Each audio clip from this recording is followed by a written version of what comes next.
Hollywood, California, Meltdown Comics. The Nerdist Theater, Harmontown, is now in session.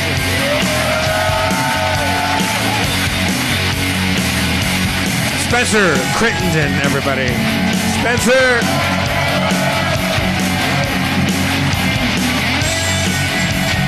And the mayor of Harmontown, Mr. Dan Harmon.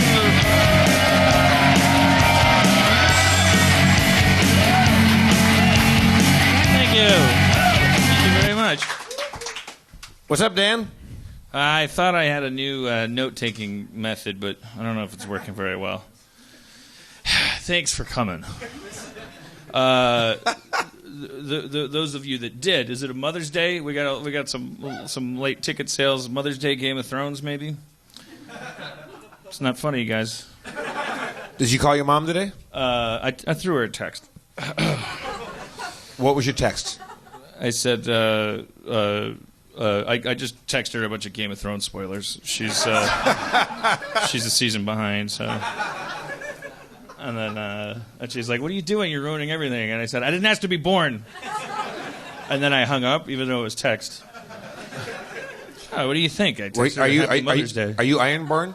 I am Ironborn. Thank you for asking. Man, that Game of Thrones, huh? That's a tough game. I can't tell who's winning, who's losing. It's hard to keep track. Oh, I think you either win or you die. I don't even think you can lose. I like the guy now that what's her name, Cersei, who has who's the big fucker that's now her champion, the Mountain, and he's like a crazy zombie mountain guy, and he just smashing dudes. It's the best. As promised, yeah. I mean, I kept thinking, well, are they really going there with that? And yep, I guess that's what he's going to do. I told you backstage last week that you asked about Jon Snow. I said he's going to get smoke pussied, and smoke pussy is fucking she did it. It was a little more artisanal than that, but and I don't think that's a spoiler because even people who she got smoke pussy. He got smoke pussy. But they've been He's been Kit Harington's been on the key art and all that stuff. So how was your week, Dan? What did you do? I haven't talked to you in a while. I've been working, man. It's unremarkable. This is going to be a terrible show, by the way. Terrible show. All you do is work now. You work, exactly. work. That's why it's going to be terrible. And when I'm not working, I've acquired this horrible habit. I'm headlong into a horrible, debilitating addiction to incremental tap games. Is that now I know what they're called? That was the first step. Somebody said, "Oh, incremental tappers," and I was like, "Incremental tappers?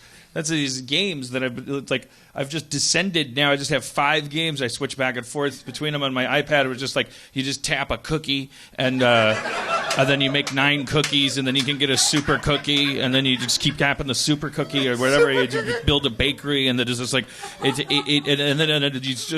you hit a plateau, it's like, oh, looks like it's going to take an hour to build to like super chocolate chip level, and then you switch over to a thing where you're like on a moon, and you just like keep hitting the crater, and it's like fucking things, and then you make a bulldozer to like. It's insane. It's insane. There's 3 games. Tap Titans. I keep switching between that, and I think the same people make Tap Tycoon. These are quality tap games, but they're bad for your life. And then Tap Galaxy, which is more of an 8-bit affair, where you just talk me through Tap Tycoon. What goes on there? Tap Tycoon. You're a little guy. Remember I told you guys about the Adventure Capitalist where you just hit the buttons that represent the businesses? Well, this one's a little more stylized graphically. There's a little guy, and then if you tap the air above him, dollars for him, and he grabs them and stuffs them in his little pockets. And then over time you can buy businesses, and it's really just the same game, but it's just like there's a little dude jumping around. It's just so you really are just you're just tapping things. Yeah, you really do just tap, and obviously. If my therapist were here, she would say, so in other words, you've found a way to keep your wheels spinning with reduced accountability. There's no chance of choosing right or wrong. There's no humans to interact with or disappoint. And it's amazing. Even a regular video game would be too much.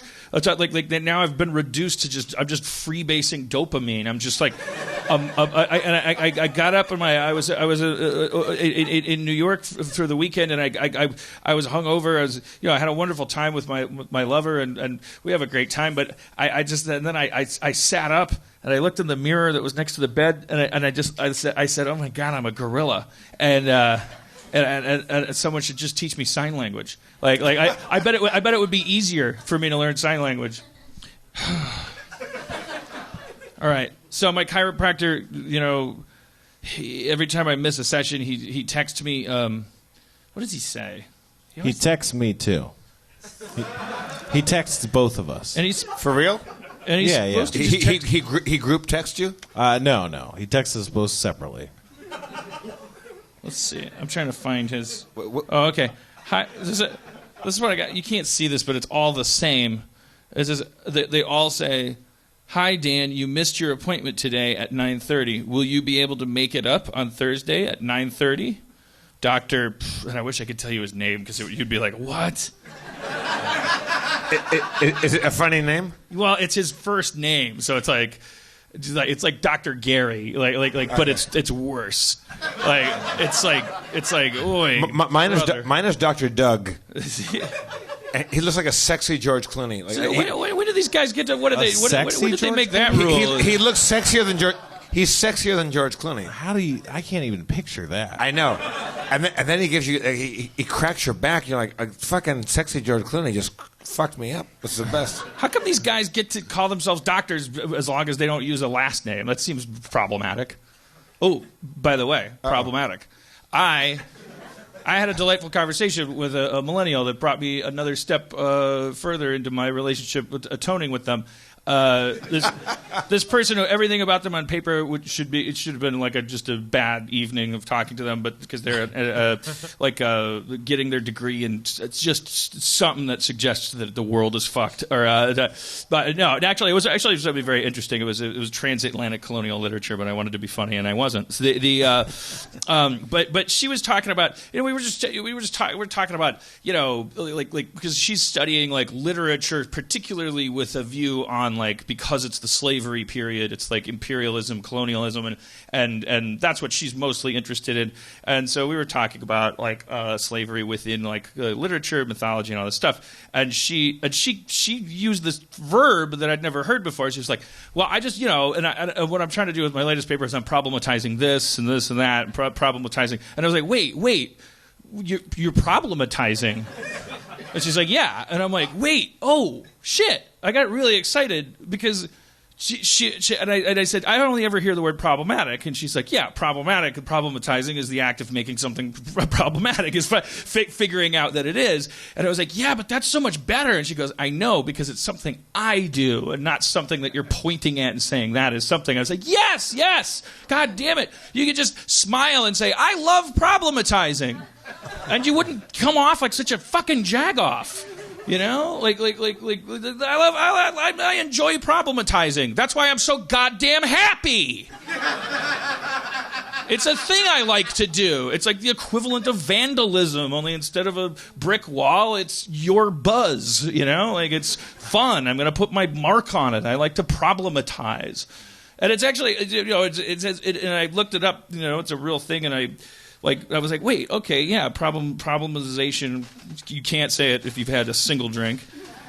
But it's to consider the concrete or existential elements of a term, writing, opinion, ideology, identity, or person as challenges, problems, that invite people involved to transform those situations. It's a method of defamiliarization of common sense. See, that sounds punk rock and lateral and inventive and interesting. I think what we keep. Wait, so how do I problematize something? What does that mean? Well, let's problematize Mother's Day. Right. Okay, well, finally.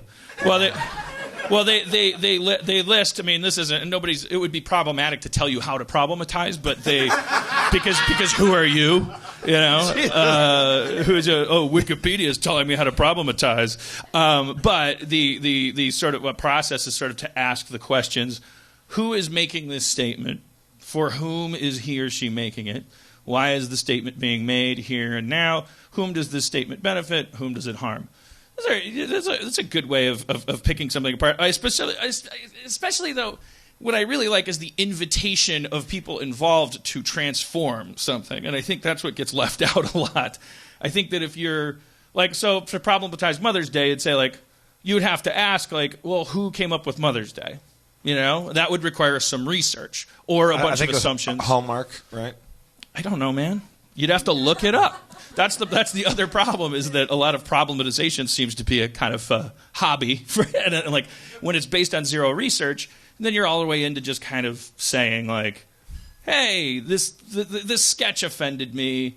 Like, who is making this sketch? Well, you're either going to say the writers, and then you got to get into all kinds of problematic, like, conversations about was it a black writer? Was it a white writer? If it was, like, for instance, like a sketch that was like the Black News, and it was pointing out that black people have a different point of view, and it's like so then you're like, you're bringing a bag in there into that airport and, like, unloading it, or you have to be so vague that it doesn't sound as provocative. Like, you'd have to go just people, like, or just the media. The media is at it again. The media is talking to whom? The underclass, the impressionable, black people, white people, the audience, just people. I don't know. You'd have to, like, be subjective and speculate and assume, or you'd have to, like, just be really vague and say, there's a box in my living room that I don't know how it works, and I read some stuff online about kind of how it works, so I'm making some assumptions about maybe the intention of this thing, and I'm kind of problematizing it. I think the danger there is that, obviously, problematizing, while fun, and I think it's great to say I love doing it, I think that kind of, like, it obviously doesn't invite discourse. So this is the problem that you see online all the time. It's just like it's the white Redditor going, like, actually, and, like, trying to problematize the problematization that's being brought up problematically, because you can't, if somebody tells you that because remember, to problematize something is not to ask a question, it's not to provide any information. It's actually, just to put it in the most simple terms, it's to take something that everyone is assuming in the room and then to start to ask, why are we assuming this, which is very healthy if you're dealing with, for instance, the Catholic Church saying, like, no, this isn't a pedophile, and ask the question, is it? And then you go, oh, look at that, it is. But there's some research involved there, and and that's that invitation to transform. It's like, what are we going to do about this? But if you invite somebody to transform circumstances that they're assuming, in a negative way, that could be somebody sitting in a room and they're wearing a hat, and you just go, you should take that hat off because I'm looking at your hat in a different way, and I've found it problematic. And not only am I just complaining about it, I'm actually also inviting you, the person involved with your hat, to transform, to take part in this transformation. Now, the problem there, and maybe your hat has a swastika on it, so this is a good thing. Maybe you're in a synagogue. Like there is context and context and context. Maybe your hat is genuinely problematic. The problematic nature of problematization inherently is that if that person isn't wearing a swastika on their hat and you aren't in a synagogue, they're just a dude with a hat on. So if they say anything at all, you're already in a conflict. You set the table for conflict. That's why it's probably called problematization, not because you're just finding them. You're causing problems. You're saying, take your hat off. And if the person ignores you, they're a fucking asshole. And if they say, I have a problem with your problematization of my hat, then they're, hat-splaining to you. And if somebody starts problematizing your problematization, what are you going to do? Stop and go, you're right, problematization is very problematic. I'll stop it immediately. No, you're going to say, stop hat-splaining my problematization. I'm trying to do something. So it's not really an activity. I'm so confused. I still don't know. Well, just it's not a group activity, problematization. Right. So when you problematize, is it an active thing, or is it like it's a method of criticism? Right. It's an algorithm for criticism, maybe put it that way. Is it good or is it bad? I think it's good one time per conversation at the top of it. and needs to be heavily mitigated with the expectation that somebody might tell you to go fuck yourself because you haven't done any research and don't know what you're talking about. Because it takes a really, really, really long time to see a sketch on a television show. To go from there to writing an essay about it requires more than typing, I think, unless you're going to just make people laugh. If you're really going to try to make people think and provide new information, you're going to have to call somebody at the production office of that show and ask who wrote this. What were the circumstances? Where did the sketch originate from? How is your show structured? What does your writer's room look like? Was there rewrites on this thing? How did it end up being this particular sketch? Then you have to go around and find out how people received it and what happened. And then you have to still bring in all kinds of speculation about who benefited and who's suffering. I mean, all those things are going to be really subjective. Now, here's the thing. There are situations in which it's not subjective at all and is really easy. And those things seem to be like, are Teflon for problematization. Like, God damn it, I hate this fucking word. Donald Trump comes pre-problematized. You can't fucking touch the guy. He's a Rubik's Cube, and all the colors are the same on every side. If a senator says, arts education is a waste of money in urban schools because urban kids tend to get urban jobs. You can problematize the shit out of that and start talking about how urban probably means black and why, blah, blah, blah. If someone says all Mexicans are rapists, you have nothing to do but go fly a kite. Like he's like, it's like, who's making this statement? Donald Trump. To whom is he making it? Trump supporters. Why is he making it? To get votes. Who's suffering? Mexicans. Who's gaining? Angry white people. You're done. There's nothing to do. And the danger of that is that if we're addicted as a culture to problematizing as an activity, it might just be that we think that when we're done doing that, we're done doing everything. And that we don't then do what, Woodward and Bernstein did, which is take down a fucking dude. Take him down. Look shit up in books. Go meet with people in parking garages. But how do you take somebody down who takes himself down constantly? Well, there's got to be shit that this guy, it's got to be all the worst. The guy is a pathological liar. I don't know. I saw that Vanity Fair piece from the 90s. I don't know. It's all out there. It's like he had Hitler's speeches next to his bed. I guess you're right. No, I don't know what to do. There's got to be a way. There's got to be a way to find out, or to figure out that we don't have to. I was at Dino's today. Dino had a barbecue, and there was these. And Donald Trump was there. These directors were there, and one of the directors was saying, the guy that's doing the Albert Brooks and Louis C.K. thing, and these guys were there, and it's like one of the guys says apparently Hitler was really into poop. Like he and Eva Braun, their housekeeper had to keep changing their sheets because every time they got together there was shit everywhere, and so he was saying apparently Hitler was really into scat play and the pooping, and Dina goes, "Don't ruin Hitler for me."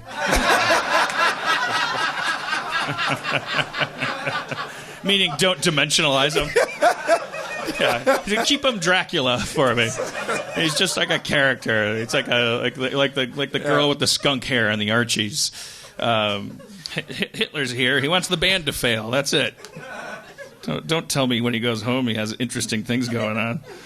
Because we keep finding out that Hitler had a micro penis. He had one testicle. He likes to poop on people. He was just a bad guy. He what? He peed on his nephew. Says somebody in the crowd.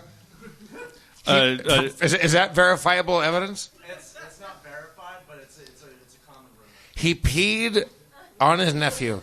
Under what circumstances? Sexually. All right, now. Who is making this statement?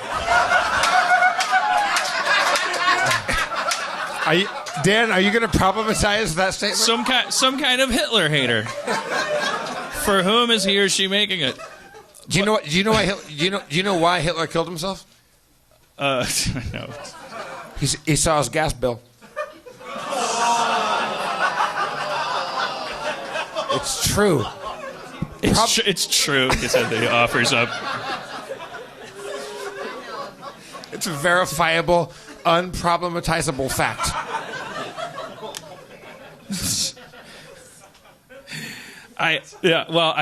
Whatever. I'm not good. That was a bad Hitler joke.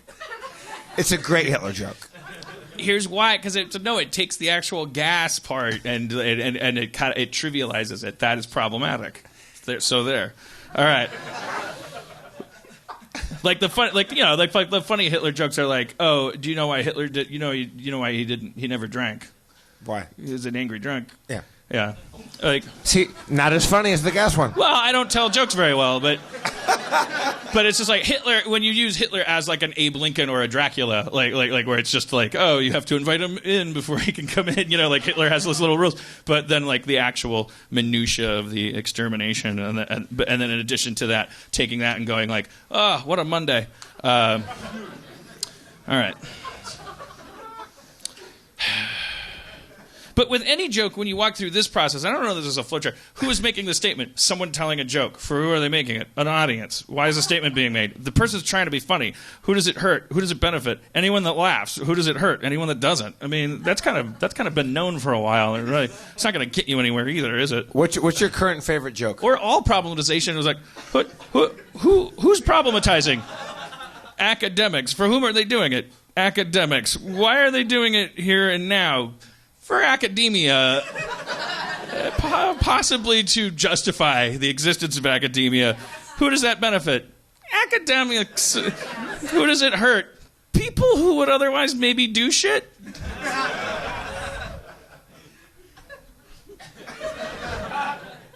Okay, but that's just me dumbsplaining. Spencer, you talked to your mom today? Oh, yeah. I mean, I texted her. Yeah, sure. What did you say? I said, Happy Mother's Day.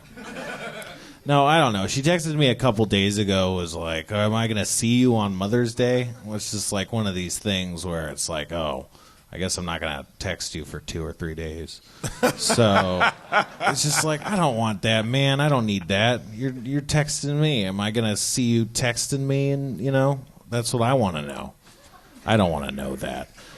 I don't know. It just sucks, man. It sucks. I hate my parents. I hate my family.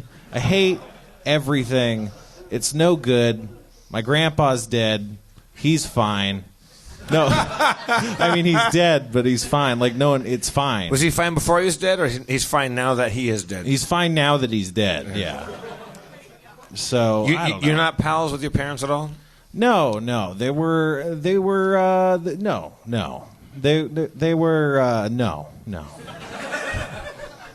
Yeah, no. Do you think there's a day that you might be, like, come back around to be friends with them? I feel like these are the times that it would be happening, and I'm really going in the opposite direction. So, I mean, I got to figure that out if I want that to happen. What would have to happen for you to become friends with them? I don't know, man. It's so much. It's all like nickel and dime shit, It's not like some big falling out happened. It's just like this happens all the time, and this happens all the time. And at the end of the day, it's like I don't want most of that. So I'm here. That's why I'm here. I think like back in the old days when we first met you, that you felt like kind of responsible for their relationship and kind of like you were kind of a caretaker, right? Sure, yeah, I think I said that. Is that still the case or no? No, I mean, well, my dad lives in Colombia. I mean, he probably has a girlfriend or something right now. He's taking care of himself, and my mom, she's like a hobo or something. She's like couch surfing and traveling and stuff. She doesn't have a stable residence as far as I'm aware. So, I mean, who knows? Who knows, right? You know what my big thing with family is? You don't like them. At some point, there was this syndrome that started happening where it was like, well, I haven't talked to these people in a while. And then it's like, now I'm 43, so they're getting long in the tooth. Like, we're getting to the point where after a long life of, like, fruitfulness and tradition and stuff, you're supposed to, like, partake of this tragic, like, third act where it's, like, bittersweet, Yeah. I don't want to even, I don't. Part of me, like, just because of our kind of stigma against, like, sickness and stuff. Like, I don't want to say certain words out loud because I'll sound like just the epitome of evil. But like, I just have this like weird feeling about like well, I don't even know these people at this point, and I'm going to start now. Yeah. Because now is a bad time to start. And it's like, and for what? For the benefits of family? Because I feel like I've been cruising without that just fine all this time. And, you know, it's all been good. So now I want to go into that morass just because that's what happens on television. Like, it seems dumb. And a little bit of a slight, right? If you didn't get, like, the whole, like, other side of it where it's like, your family means a lot to you. Throwing the ball in the yard, Thanksgiving times, AT&T wants you to be there. This holiday season, when the gravy's up and the stockings are out, bring your nuzzles around the Christmas tree. It's like when it's really just more dysfunctional than that. You just kind of like. Then you're supposed to get that, like the cable knit sweaters and the golden retrievers and the like. Dad's gonna do his Chaplin impression again. I love it when we come up to this cabin in the Hamptons every winter, and sure we have our problems. And remember when Gloria smoked weed and we sent her to rehab, but now she's okay. The McClanahan clan keeps getting bigger and happier. And then if you had all that, then bring on the fucking diagnoses and the I gotta go away for the weekend. Meep beep. Like, I always wanted to do more. I know, but you did, Uncle Herman. But if Uncle Herman was like, "Nyeh," you know, why get on board right before the meep? Yeah,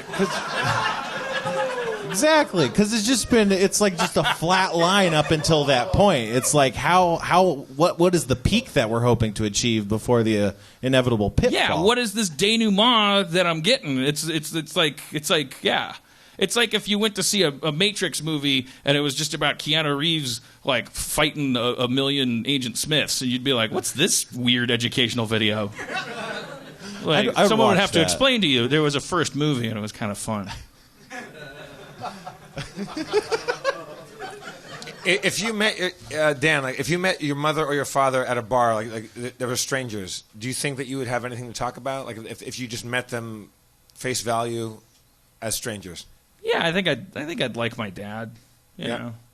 Yeah. You could have a chat. You could enjoy each other's company. Yeah. It's a bad way to spend Mother's Day talking about. I think my dad's a cool guy. Not your mom though. Well, with my mom, it's more important to be like. I mean, it's like this is, and I think moms get a bum rap. I think it's an opposite gender kid kind of thing too. It's also, but like, I think moms get a bum rap from the male kids because they nurture and they are there, and then ironically, you kind of you cut the strings and you don't look back and go like, what a pal. You look back and go like, goddess, monster, in any case, not a human, like you really need to have like a human relationship with your family or you're not going to have one. And that's a statement that's really powerful. But then again, and everybody I talk to always goes like, we always end this conversation. We go like, yeah, but have you met those people with the loving Norman Rockwell family? Yeah. Not funny people. Like just really annoying. When your mom passes away, what do you feel like there'll be a loss? Like like something will be subtracted from you? I think this is a bad day to say anything, but yes. Well, what? Because just on the off chance that she's like, well, it's Mother's Day, he'll probably say something about me. And then you're like, when she dies, will you feel anything?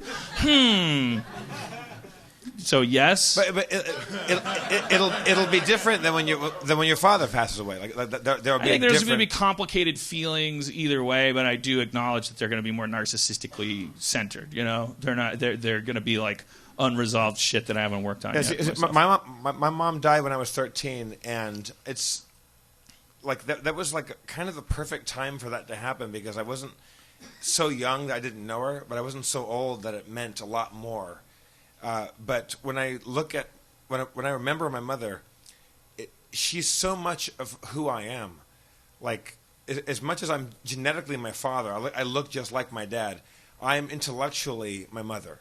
Like I have all of her emotions, like her brain, and it's like when I think of my mom today, it's like she was so fucking funny. She was so cool, and I didn't know her long enough. Like, you know, I was 13, so she was kind of hard going. Like it was a little bit heavy to be around my mom because she was that intense. But I wish she was still around because she was like the funniest person I ever knew. My mom got me my first typewriter, my first Commodore 64. She always made sure she told me whenever I said, what should I do? She always said, do whatever you want. She never said, you have to be this or that. You know, she never had a career plan for me. She always said, just make sure you do it because you want to do it, and make sure you're really good at it. If you're going to be a garbage man, no offense to the garbage men listening, but that's the example she would use. If you're going to be a garbage man, just be the best garbage man, you know, that there is, and make sure you're happy doing it. So she was super on your side. Like, also she threw things at you.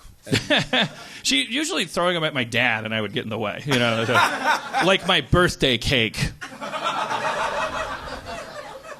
But it was carrot cake. I didn't even want it. I love carrot cake. Is a Lexus of cakes. I would give up 1,000 birthday cakes for the story I got, which is my mom threw my 11th birthday cake at my dad. Like I would give up cake forever to have that story be true, which it is. And then she's like, "Here's your D&D books." I didn't have time to wrap them, and I was like, "That's fine, man. This is awesome." All right, well, let's bring out our guests. We can continue to talk about this. Let's bring some more dudes out here. If this show's lacking anything, it's dude energy. These guys have a very popular Feral Audio podcast. It's like I don't know if you care about such things, but it's number 5. I happen to know that it's like the 5th most popular Feral Audio podcast. Where are we?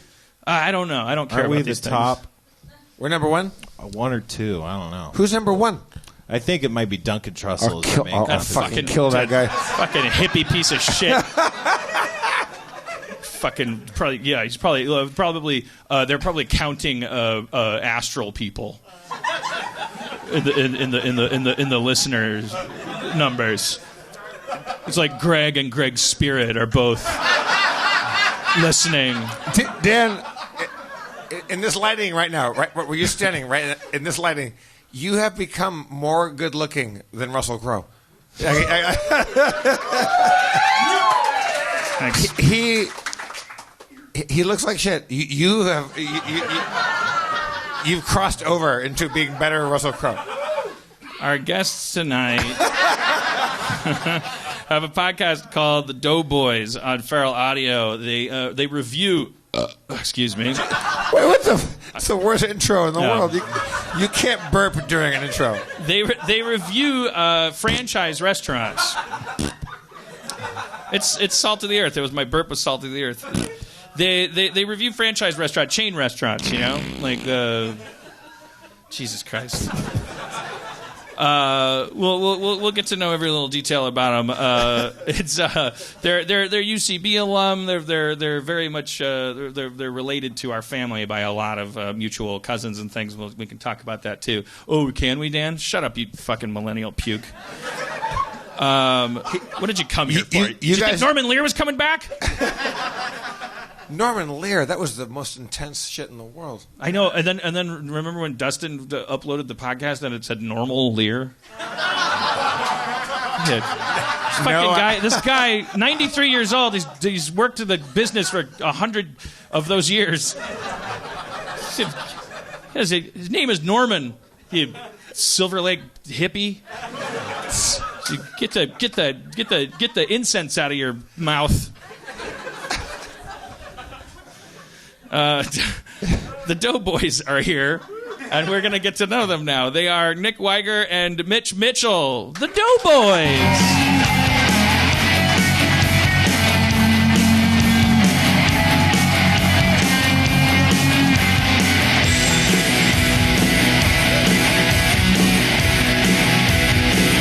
That's Mike Mitchell, right? Well, you go by Mitch. Though, I go right? by Mitch, yeah, so that's fine. We haven't established canonically what Mitch's name is. He goes by Mike, he goes by Michael, and he goes by Mitch. I'm fine with all of them. I was trying to save work because it said the information I got was it's Mike Mitchell. He goes by Mitch, and I was like, why am I going to share the genealogy? I was just saying. I introduce myself as Mitch. I don't care about myself enough to even care what anyone calls me. When people ask me, I'm just like, yeah, Mitch or Mike. I don't care. I don't care what they say. It's fine with me, so long as I don't make anyone angry, which I think I'm doing right now, possibly.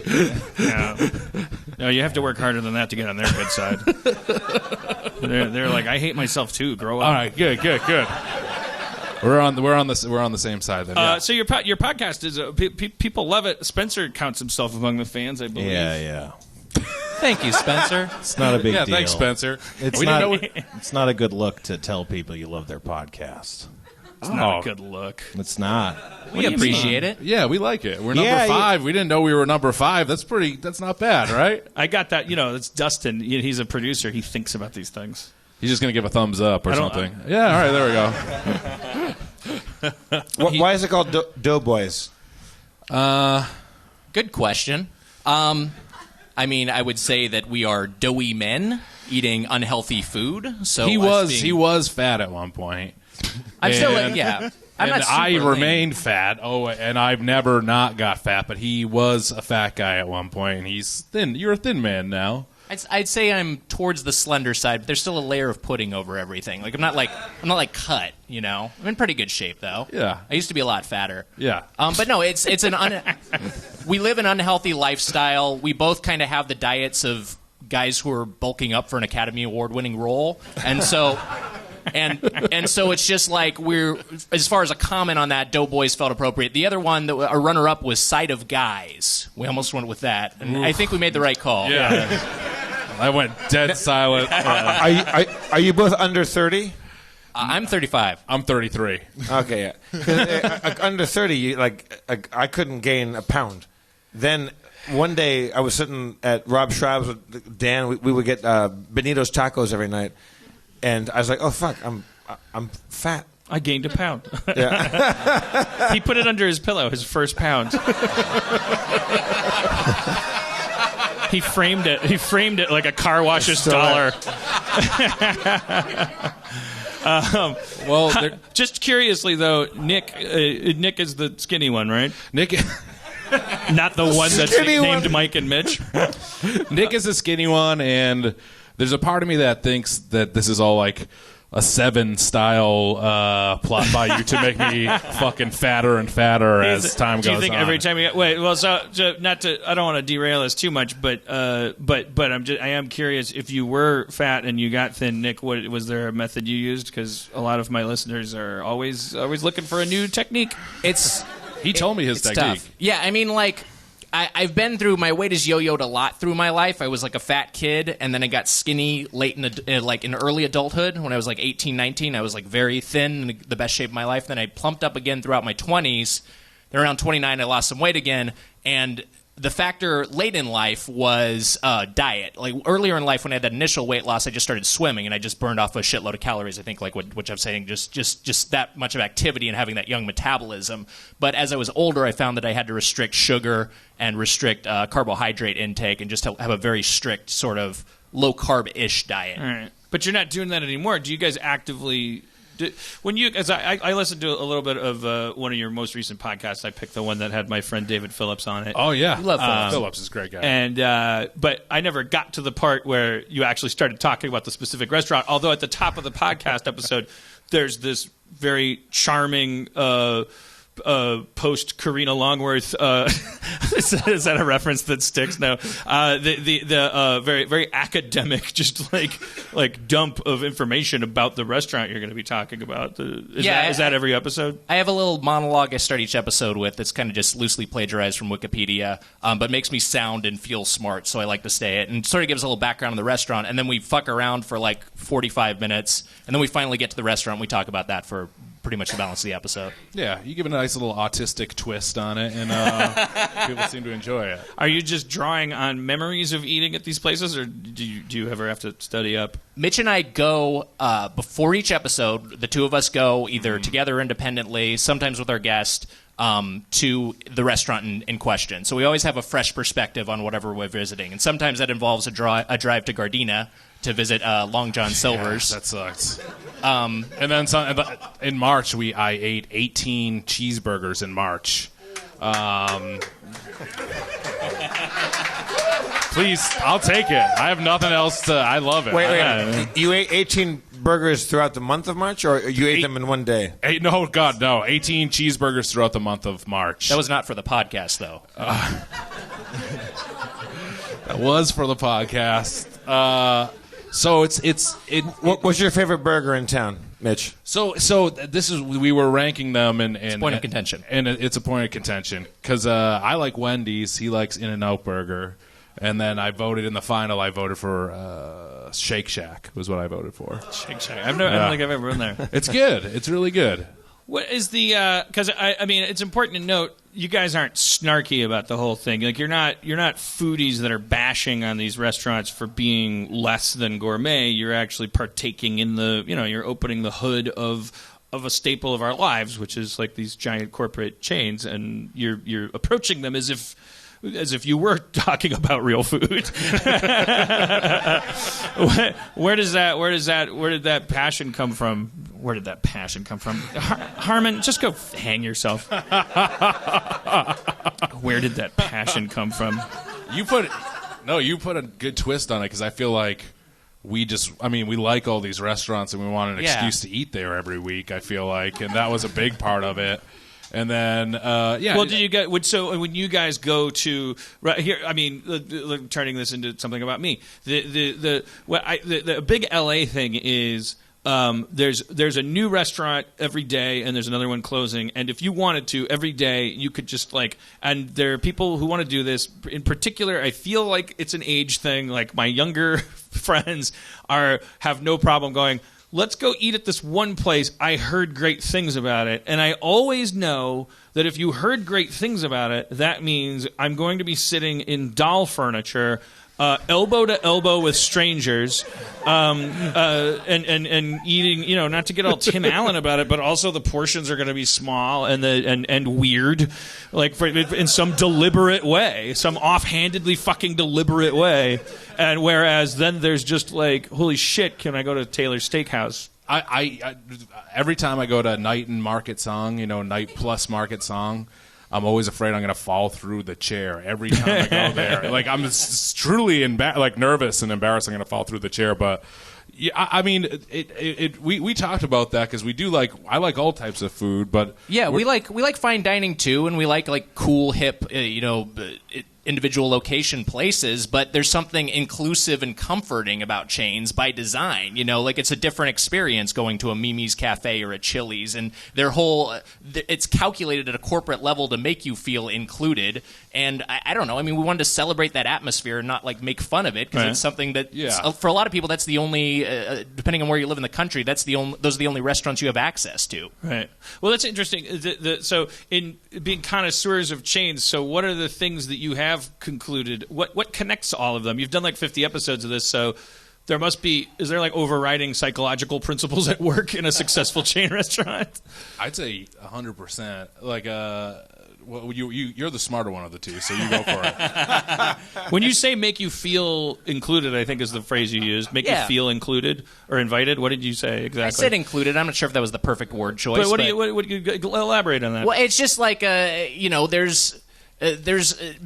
anytime you're at a restaurant, you're paying for the food, but you're also paying for the service. You're paying for people to pretend like they're your servants for a little bit. And I feel like the better chain restaurants, fundamentally, that's what you're dealing with. You're paying for people to sort of dote on you and take care of your every need and act like to pretend in this situation you're a higher status of them, but in the real world you might not be. So I think the effective chain restaurants kind of just have that experience they just present it in a way that you would in a good individual location restaurant. They franchise wide. They kind of have you. They make you feel that way. And one restaurant we reviewed very highly. This chain Hillstone. It goes by many names. Houston's, you may know, is most popularly. Yeah, Houston's is great. But I mean, that's a place where just the level of service. The level of service is universally very high, in addition to the food quality. So, I guess...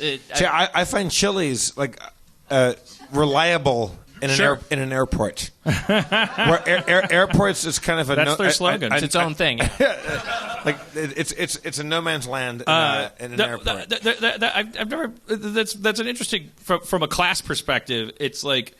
You're talking about a middle-class thing, like, and... going out to dinner being not something you do every night, possibly doing it with your family and loved ones. And there is, like, I guess that there is something interesting about that. Like, they create little worlds as if it's part dinner, part vacation.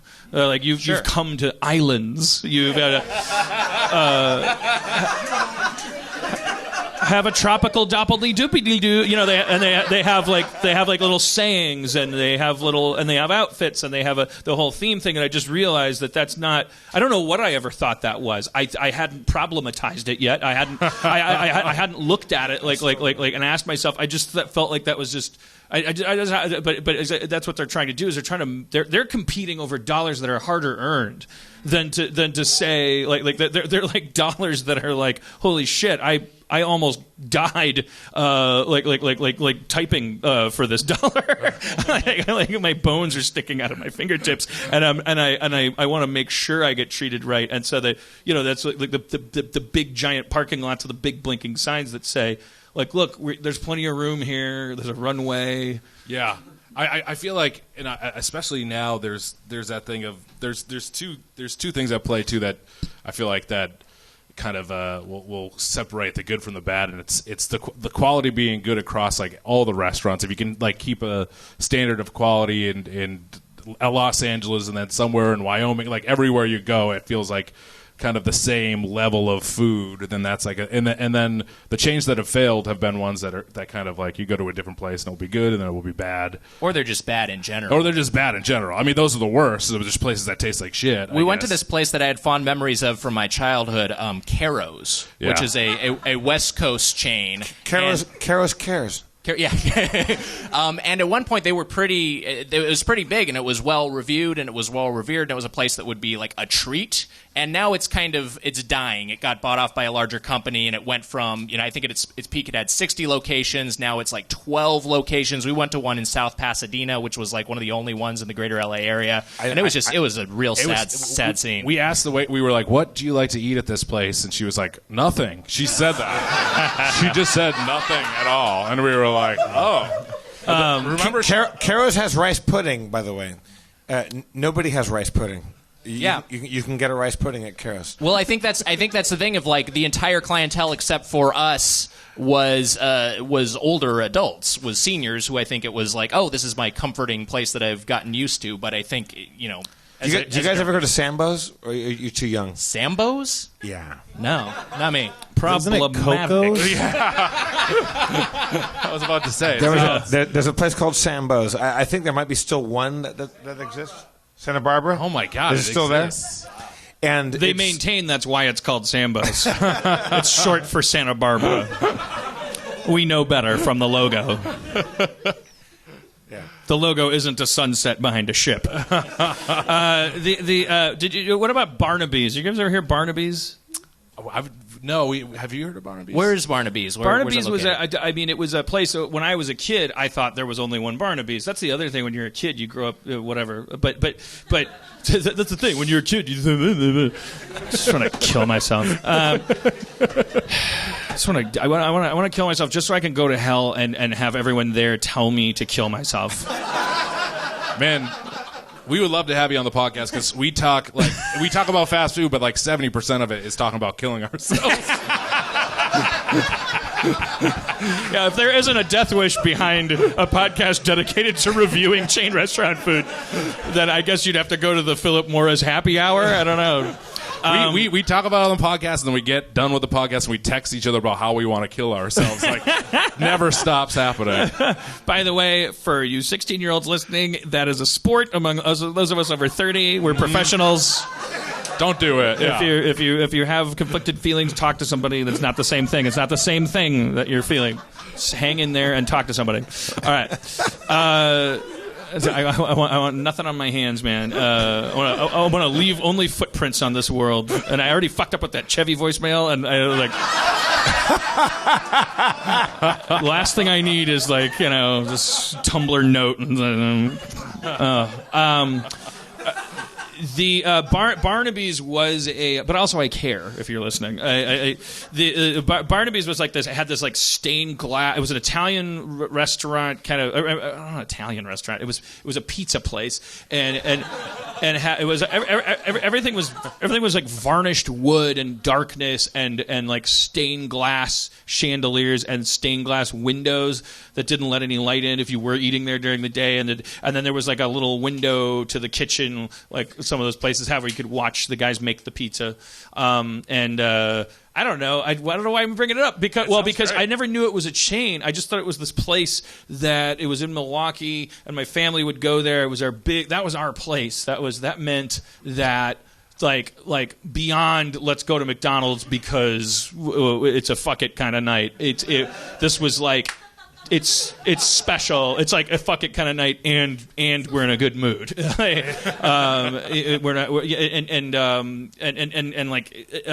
It closed. It got taken over by this place called Tomfooleries. Which was it was on the heels of Chuck E. Cheese. It was Chuck E. Cheese for adults. Tomfoolery. The logo was in Miami Vice style blue neon. And you would go into the idea was that the parents could hang out in this swank 80s swingery kind of dining environment. And there was a stack of free tokens for the arcade in the corner, which was like this grotto you would just stuff your kids for the evening. And it was like pursuing this strange dichotomy. It was like, hey, it's the 80s. Maybe your family's a liability. And Pac-Man's here to solve that problem. We've got this shit figured out. Reaganomics, man. But then my friend Dino took me to a Barnaby's in Chicago, and it was identical. I had so many fucking flashbacks. I was like, wait, can I go to the bathroom? The answer is yes. But like the entire floor plan of the entire place was identical, which is another crazy thing about a chain restaurant is like you could have a memory of your favorite 8th birthday. Yeah. And then you could if that virus of that restaurant survives in some pocket, even if you have to go find one somewhere, you could like have all those flashbacks. We just recently, well, he's got something going on. We recently went to Chuck E. Cheese's, speaking of tomfooleries. My lovely ex-wife Erin McGathy's episode, right? That's correct, yeah. And I've never felt like a bigger pervert in my entire life. Wait, did you actually go to a Chuck E. Cheese with Erin? I went. Are you fucking her? No. Oh, shit. Because, like, I'm dating, but... The best Harmontown ever. No, sir. No, sir. We find out one of the doughboys is fucking your ex-wife. And that's how you do it, Chuck E. Cheese. I mean, if you're gonna fuck someone's ex-wife, take him to Chuck E. Cheese. I'm sorry, I'm derailing you to a certain extent. Are there still Chuck E. Cheeses? There's a lot of them actually. There was way more than I thought there was going to be. Yeah, there's like 250. There's like a good number nationwide. Whoa. They merged with Showbiz. Was it Showbiz or Showtime Pizza? I think Showbiz Pizza. Yeah, they merged with Showbiz Pizza and then converted all their locations. There's still a lot. You know, on the skee ball there, when the tickets come out, if you slightly pull, they just keep fucking coming. Oh yeah, nice hack. Here's another life hack. If you're 11 years old in the 80s and you don't get invited to a Chuck E. Cheese birthday party, you fucking you're off the grid. unpopular. You become a show creator later on in life. I never. It was like, oh, Steve's having a Chuck E. Cheese birthday. But I was like, there was no discretion because those parties were just like, just tell basically everybody to come. It's not like people were buying their pizza. It was like a Midwestern thing. It was like, just show up. They just didn't want me there. Who did? They didn't want me in a public place. Dan, who did not invite you to a Chuck E. Cheese? I said Steve. Steve who? I'm not going to name his last name. Ramstack? No. I mean, the people who wronged me have suffered. Believe me. Wait, what did you do? I didn't do shit. I'm God's hammer, N-word. I'm finding karma just happens. Well, sometimes you have the pleasure of feeling God hammering people, using you as the hammer. That's what Facebook's about, right? Like, you feel that nature actually is like tortured them, or they actually got their comeuppance? I don't know. Do you think their goal was to just keep loving football, and was that supposed to make them like really happy? Or I mean, did something terrible happen to that person? I don't say there's no burnt houses or anything on their Facebook profiles, but I check in and I go like, yeah.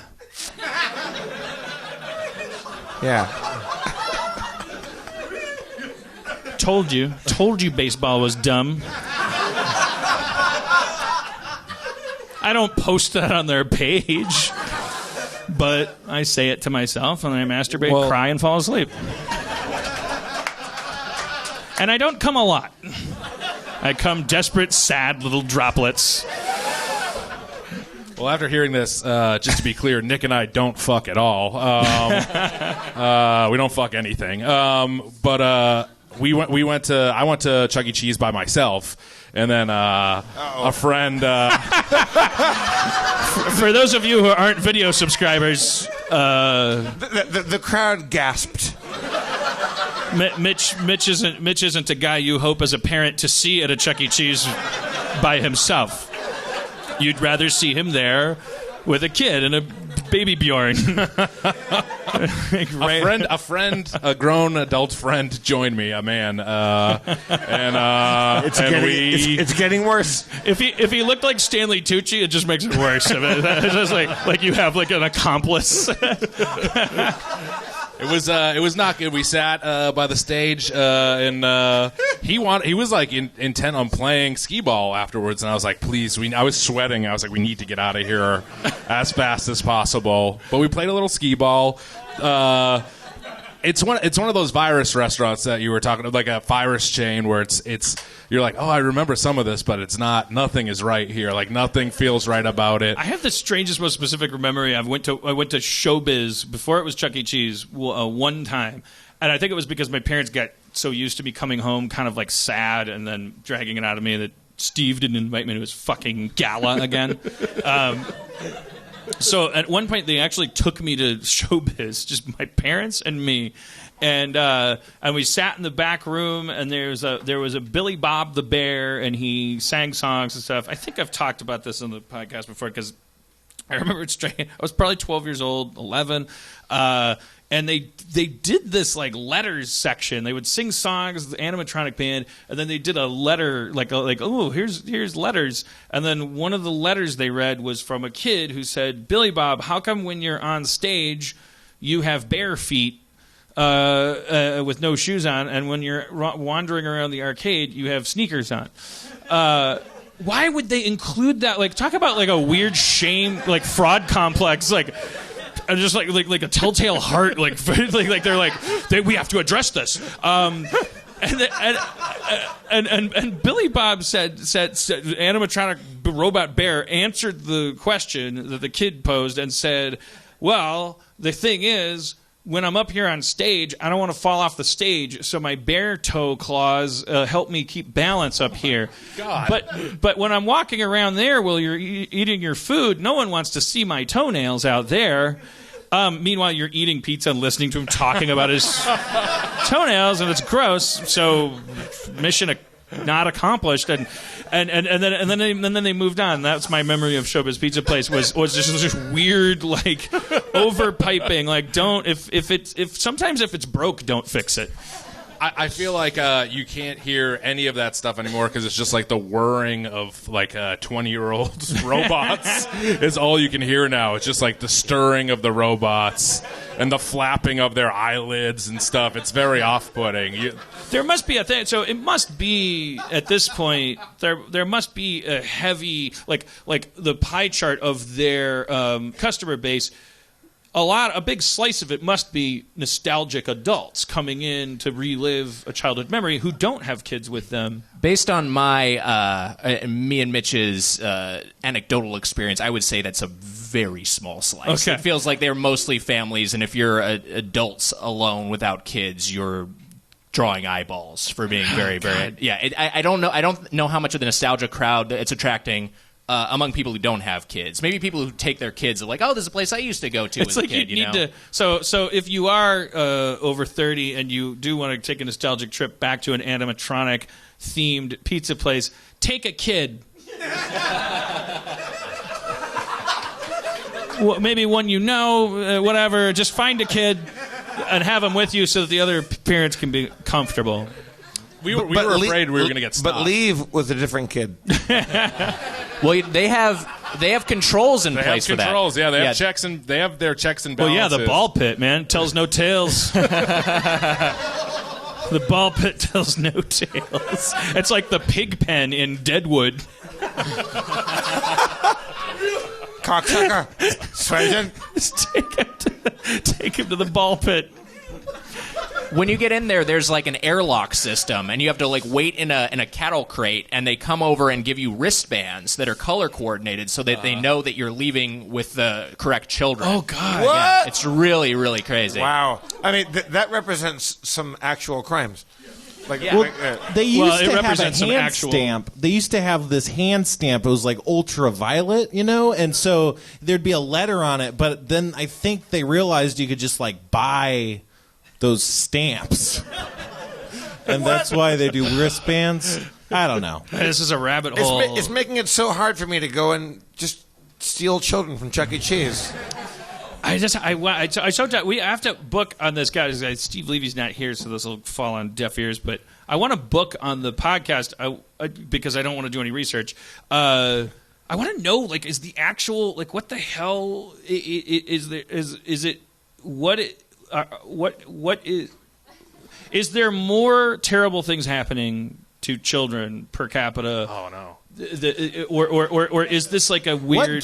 What guest is going to solve that problem for you? A social child worker, molester? Janet Jackson. A census taker? I don't fucking know. yeah, I kept. I go back to the same house and then they're gone. I don't know actually. I'm just somebody who could actually just say like, no. Well, here's the thing, because I know there's a variety of variables. For instance, the population keeps exploding. So even if you were to, sometimes flat numbers can be misleading. I'm just like Duncan was on this podcast and he really like when he was like saying, oh, never mind. I'm not going to quote him again because it was so funny, but it makes him sound like a villain too. I just like it's we've become obsessed. Obviously, our national psyche is like doting on this like idea. We can't have a conversation that involves children without immediately like it's like a syndrome of like both comedians have learned it and like actual concern, and it's all feeding into itself. It's like this zeitgeist pocket of like, oh my God, children are just like this, like candy apple, just like rolling around, and like they have targets on every side of their body, and like the world is made of arrows, and I'm not interested in them. I think they're gross. I think they're annoying. I think they don't know overkill. You ever try to explain to a kid that comedy comes in fucking threes, not 90s? Yeah, I get it. It's an airplane.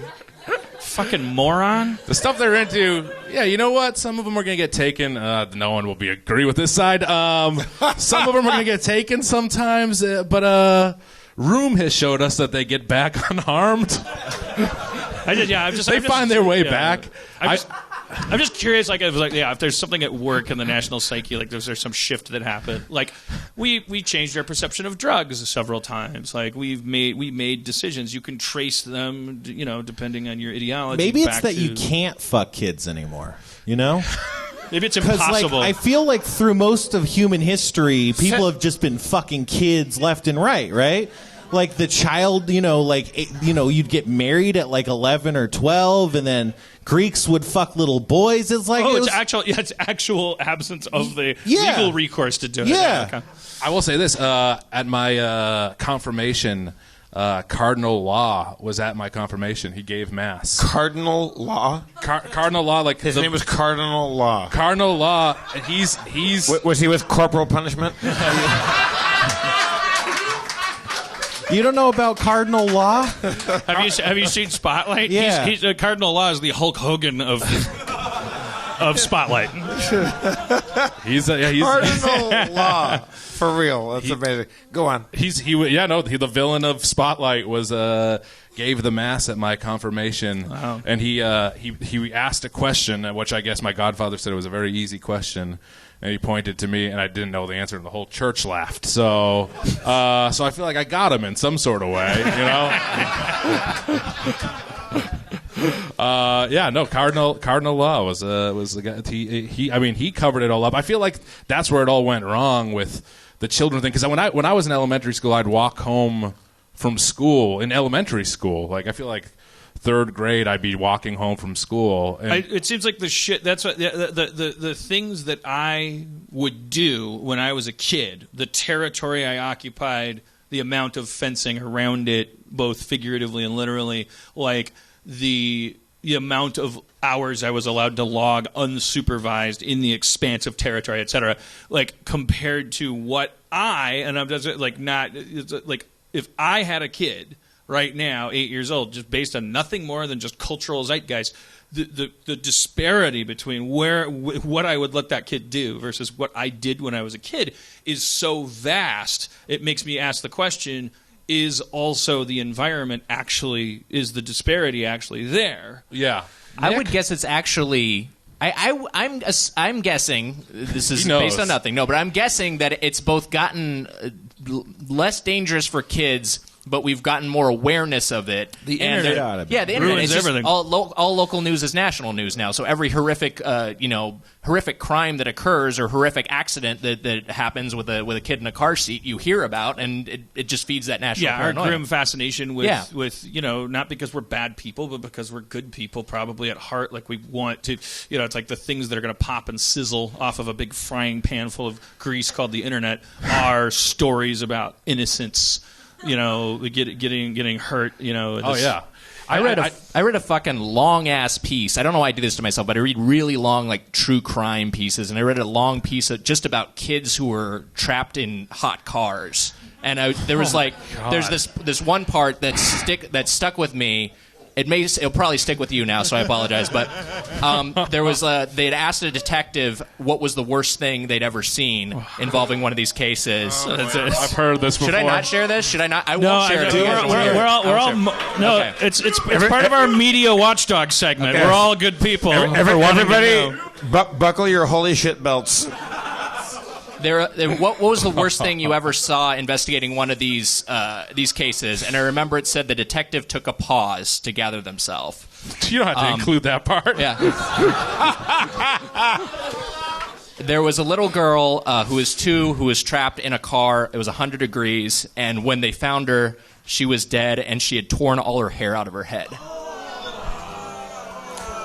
That's been our show, guys. Thanks for coming. Holy smoke! Just a nightmare. Just a nightmare. There was in the. Oh God! I think New Yorker magazine, a LAPD homicide detective was asked. They found like a couple dead bodies up in Angeles National Forest, and like they had been there for many years, and a reporter asked the detective, how many people do you think are buried out here? And he said, if I asked every body buried in Angeles National Forest to stand up, it would look like Venice Beach. It's like that's where you go to bury people. So like when you're driving by on the 2 freeway and they'd all be silver robots. they all have roller skates. they all have boom boxes on their shoulders. The amount of caricature art.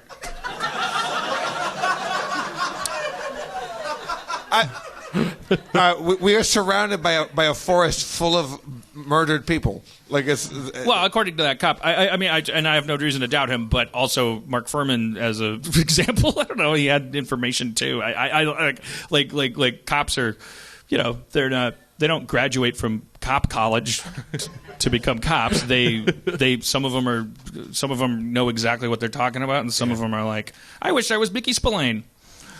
He was a hard-boiled, like, kind of writer. Also, another. He's also one of Miller Lite's all-stars.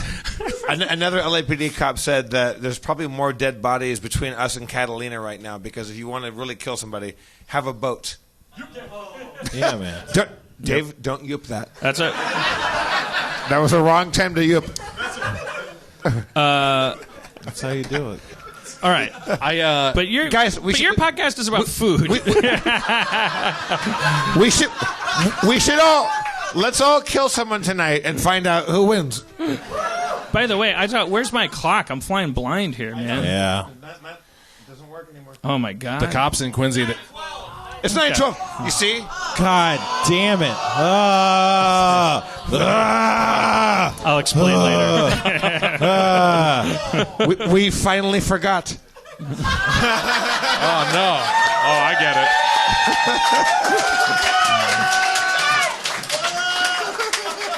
It turns out all you have to do is turn a clock off. And we can forget. 9:13. What a bummer. Of the thoughts swirling in my head are, I'm gonna, there's a good chance what I'm about to do will ruin an episode, as Zip.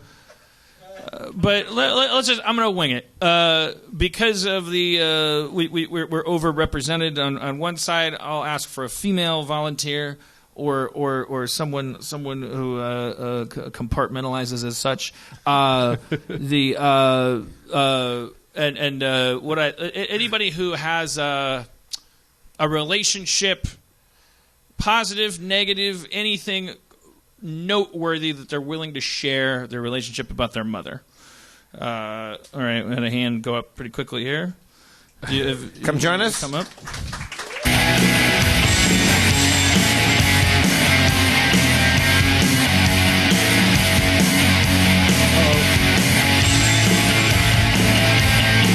Hello, what's your name? Lauren. Lauren? Yes, I've met you before. Well, yeah. Nice to meet you again. Yes. Lauren, yeah. So, did you have a good Mother's Day? No, right. I did not. Not is it okay? Well, I'll walk down this path of okay. So, is it because you don't get along with your mom? Yes, never really have actually.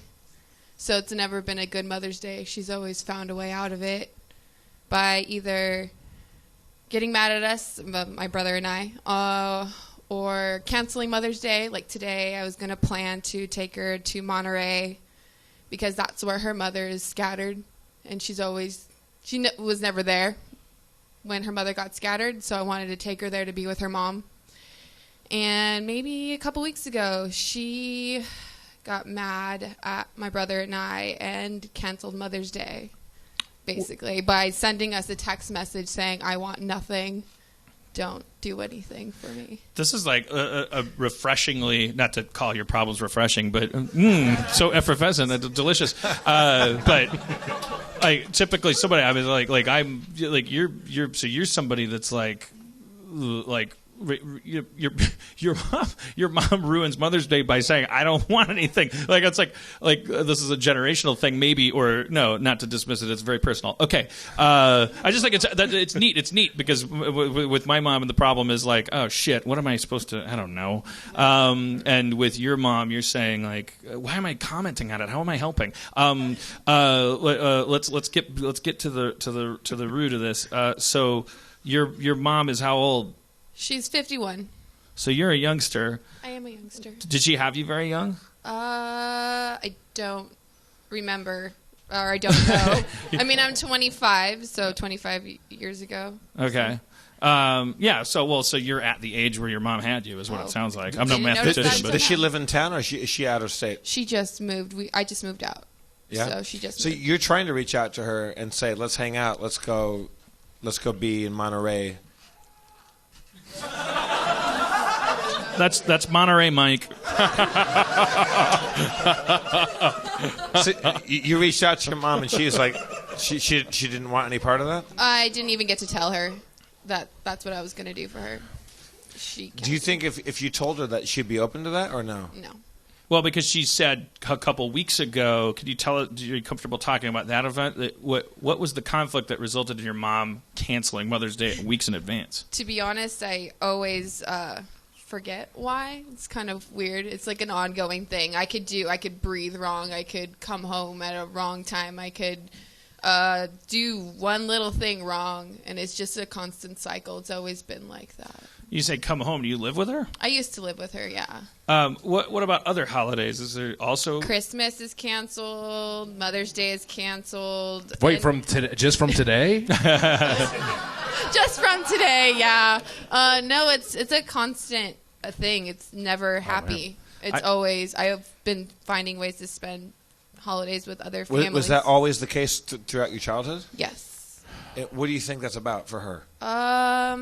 I know she says she likes to say that she's not appreciated, and my brother and I have done our best, but we come from divorced parents where it wasn't pretty, and it was a weird custody agreement, and we got tossed back and forth between our parents, and it was never it was a very unstable environment. So that, plus I also know things were triggered by like her upbringing. She wasn't very friendly with her mother, and it's a constant, looks like it's been a cycle for years. So it sounds like, yeah, I mean, like with like trauma gets handed down, she's not to speculate in either direction, like judging her or forgiving her, but just like from what I'm learning in therapy, like one might speculate that these holidays represent like the opportunity for crisis, and that she's ironically trying to shut them down, thinking that that's going to solve the problem. But of course, she's creating new. She's just doing it again. Yeah, that's exactly what I hear in therapy as well. she's like shutting off. She's like, I don't want to have a heart attack, so I'll shut off all blood to my heart. You know, that way I'll be perfectly immortal forever. And so like you're able to know that, but like it's like how do you and yet you're not going to do that when you have kids. Are you going to have kids? I'm going to have kids one day, maybe. I don't know. You're going to have them tonight. Tonight. Let's spin the wheel. That's the Harmontown guarantee. Hey.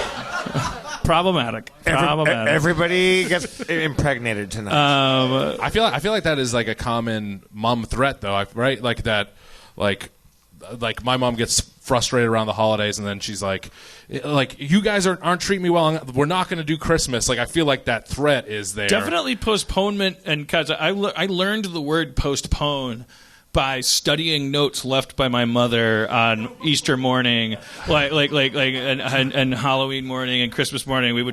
There would be like a big fight the previous night, and then we'd wake up, and it would be like my brother would go like, "There's a note," and then we'd look, and it would say, "Easter has been postponed." And I remember learning that word because by going over it with my brother and going, does that mean Easter never will happen, or does it mean it'll happen later? And he's like, I think it means it'll happen later. And we'd like look it up. It happens 3 days later. Yeah, exactly. So yeah, holiday control. Yeah. In the parental, I don't want to draw analogies that are going to offend anybody, but like young women who have eating disorders, it's like you're out of control. Everything in your life, there's no threshold to fucking like accomplish anything like that feels like change and like there's like a default place of like, oh well, I can eat or not eat for lunch, you know, I'm going to eat less or all these things, like, and it kind of spirals into this syndrome of like, oh, that makes me feel comfortable that I'm out of control. I wonder if like her emotional intake. What am I doing? What is it, like I'm not a therapist. What am I doing? My point. What is my point? How do we turn this into show? I was thinking, looking down the line, that we had a couple of improv trained guys. No, I loved what you were saying. I mean, I agree with you. It does feel like that kind of like common threat, and it comes from a place of my mom not wanting to deal with it. Maybe it comes from a good place or something like that. Well, I'm sure, like she implies, like she's heard that from her therapist already. Like it's been dimensionalized and personified. She gets it. Yeah. Now, Lauren, like let's say you had a kid, you know, a boy or girl. Let's say you had two. Say you had one of each. Do you think that you would pass any of that on, of your mother's like hang-ups? Do you think that you would be able to not do that, or do you think you inherit that too? That's why I'm in therapy. For my parents passed down these traits to me, and my therapist and I are trying to break those before I get into a relationship or have kids. So I know like that I'm not going to pass those traits on, and hopefully I have more of a healthier relationship with my future whoever or my future kids. Can you tell us like what the language your therapist is using, like encircling this area? Like what are some of the tools or things that you've learned? Anything that's caused like an epiphany about it that sticks out? Like just like in talking about your mom in therapy and her relationship with these holidays and canceling them and stuff, has your therapist said anything where you're like, oh, I remember this? Like she likes to tell me like when your mom gets into her screaming fits and things, just kind of stay calm, and because normally I would fight back. I would argue back with her and say like that's not fair or whatever, you don't understand. I just would stay calm and like just say like okay mom, okay. And you should do that. Why? Because does your therapist have a theory about what your mom's doing and then how it's going to play itself out? It's her attention grabbing. She's trying to grab attention because she didn't have attention when she was younger. Oh. So, but that's a weird. I mean, it's like not that something being weird means it doesn't exist. I mean, look at Flamingo's knees. But the episode title. I lifted that from Oh God, the movie Oh God. So, I'm not a perfect God. Look at Flamingo's kneecap. That's George Burns. Okay, so but it is just. I mean, it's just weird thinking like here are these days that are demarcated for specialness and attention and all these things, but like they're being superseded. And your therapist is certain like the stories. Are you sure your mom didn't actually endure trauma like from family? It's not about her needing attention. It's about her actually avoiding trauma. Like. I think it's more attention. Like she had like her history. She was the middle child. She wasn't cared about. Her brother and her sister were, you know, they're the best children in the world. She had to do all the chores. I mean, Mother's Day with your kids, there's not a lot of competition for that corner. Yeah. It's like you only have so many kids, and it's like they don't have other moms that are like going to box her out. I could see, yeah. I get, but in her mind, it's like maybe festivity and tradition and stuff. It's all like a ritualistic way of. Like maybe somehow minimalizing her. Lauren, how much do you think that you like inherit your mother's traits? Like how much of you is she? I would say like I share 50-50 of my father and my mom. Like, yeah. I mean physicality, like looks and stuff, and personality. Are you close with your dad? I kind of. I feel like I'm closer with my dad. Than mom? Than mom, because mom tends to push away a little bit more because she says she's tried enough, and my dad, wow, he will still reach out even if he's angry at me. Like time will pass and then he'll try to reach out. My mom says that she's done enough. She's tried enough. There's like these hints at backstory with your mom, like she's somehow been victimized in the past, not only by her parents but actually by you guys. Well, yeah, I mean, it was really hard because my dad was, when they got divorced, it was a very ugly divorce. She felt she felt like she was in a pageant to like compete as a parent. Parents do that. They feel like they need to compete. My mom felt like she needed to give us anything and everything we wanted, and then we my dad on the other end was telling us like, oh, your mom, she's a liar. She's, she left you guys. She left you with us, or left me with you guys. And then like things like child support, like your mom didn't give enough money for child support. And so, I mean, it's this really vicious cycle. Are you and your brother close? Kind of. Not really. Our family's kind of broken. It's all fractious. Yeah. So I was gonna have somebody come up, and then I was gonna like maybe fix their problem in the form of like an improv scene. Not doing that. Oh my God, that would be. I'm pre-problematizing. Oh, thank you. I wasn't entertained by the podcast where Lauren was just sitting there crying, and while you guys made jokes about the mythologizing her situation. But it's amazing that you can come up and talk about that and be like that open about it. Yeah, thank you so much for bearing that stuff. You're that aware of it. Thank you. I'm sorry, but stay here for a second. Yeah, like life all comes at a price. Like we all pay a price for being ourselves, and like you didn't earn or deserve any of that, but you're trying your best to like not pass that along, and be like clearly. If you had a kid, I think we can all agree that you would be a good mom. Thanks. Maybe the exercise is to prove that with a scene. We'll do a radio play, improvised radio play. Oh no. And your role, don't worry, you don't have to be like Johnny on the spot or anything. You can just say, like you'll be the matriarch of a family, and we'll Oh no. and we'll just We're the kids. We'll start with like we'll start with her. Yes, I'll be your husband. Okay. I'm assuming when you foresee yourself having kids, you foresee yourself. I don't want to heteronormatize you or anything. Like, do you see yourself as like married to a dude that you have a kid with them? Is it like a nuclear situation, or is there some other fantasy in your head of like of family? Just having kids, I Okay. guess. It doesn't need to be anything special. Not with a big. Okay, but okay. So I don't know. I'm being overcautious. I just don't want to. Like, by the way, I'm a lesbian. You totally offended me the whole time. Okay. So I'll be your husband, and then we're at the hospital, and we just had our first kid together, and then we'll do like an Avalon type thing where we move through the ages, and you and I will grow old together and die as our family.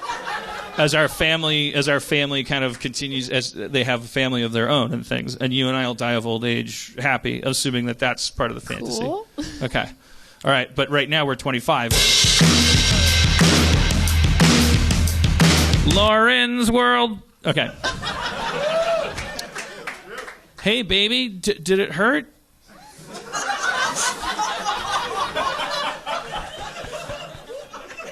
No? Oh, good. God, everyone says it hurts. They said they're going to bring the baby in. I thank you so much for doing this. You're welcome.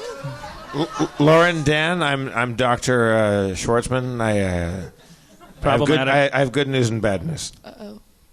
You have 2 babies. One baby is a super special baby. One baby, kind of an asshole. Well, they're both going to be special to us, isn't that right, baby? Right. Yes, definitely. Yeah. Okay, well, let's bring them in.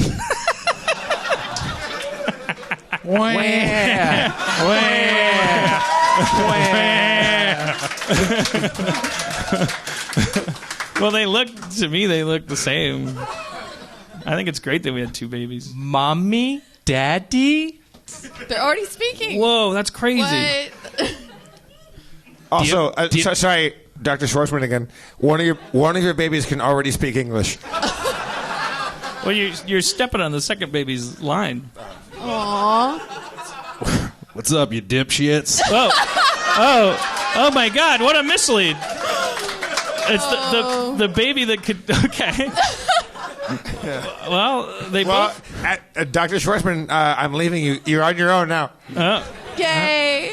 All right. Well, let's get them home. I'm assuming there's equipment and things you probably have to. They probably take a credit card. All right. We'll take the 2 special seats and like the bungee cord and the 2 bottles, I guess, and what diapers? Should throw some diapers in. Who cares? Anything's more comfortable than that pussy I just got out of.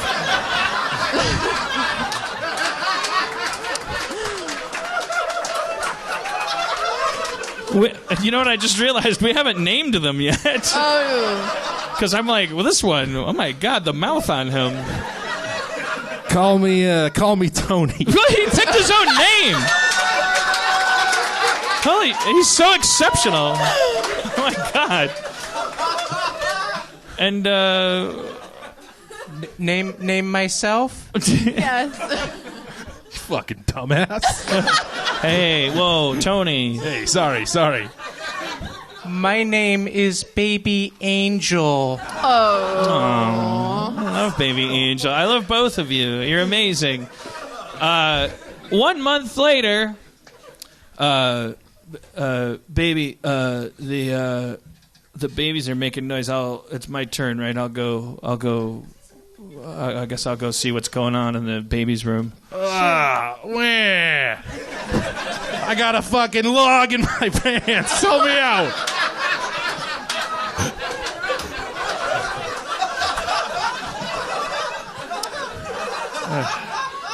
I mean, it's so hard to stay mad at you, but like, because you're so above board about everything. But how you doing, Angel? Tony tried to garrote me with the mobile cord. Tony? Stay away from my pacifier, you little bitch. Stay on your side of the room. You guys are sharing a crib. You're just a month old. Like you're not supposed to be, first of all, talking. Second of all, garroting. Third of all, understanding possession. We had hoped to avoid that. It's like a runaway train. Well, here, let me change your diaper. Come here, Tony.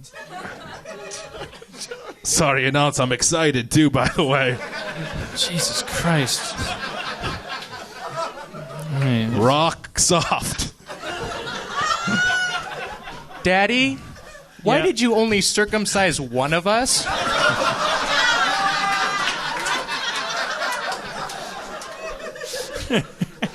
Well, Daddy's Jewish and Mom's Lutheran, and you're our little angel, so we felt you were chosen, and so we circumcised you.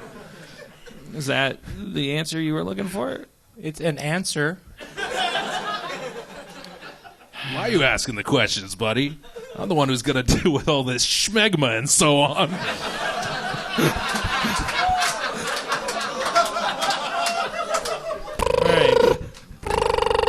Oh, shit. It's 3 a.m. Hello? Is Lauren there? Yeah. Well, This is her mother. oh, okay. Jesus Christ. Okay. Put me on speaker. Well, I'm walking the phone to the master bedroom. Put me on speaker. I never liked you. I never liked you, Dan. Well, Anastasia, I've never cared. But Put my daughter on the phone. Lauren, Yes. it's your mom. Oh, yay. I'm gonna put her on speaker. Okay. That's by her request. Sorry, my phone's so wet. Lauren, are you there? Yes. Mother's Day is canceled. Click. Why does she do that every year? Because she just does. I mean, Yep. all right. Well, that didn't land. Cancel for her. Yeah. Well, yeah. All right. Hello. Oh shit! Sorry, I was calling somebody else. Click. I feel like she just wants attention. Like, I know it seems crazy, but I feel like she wants attention. Like she's fucking like, this is what she does.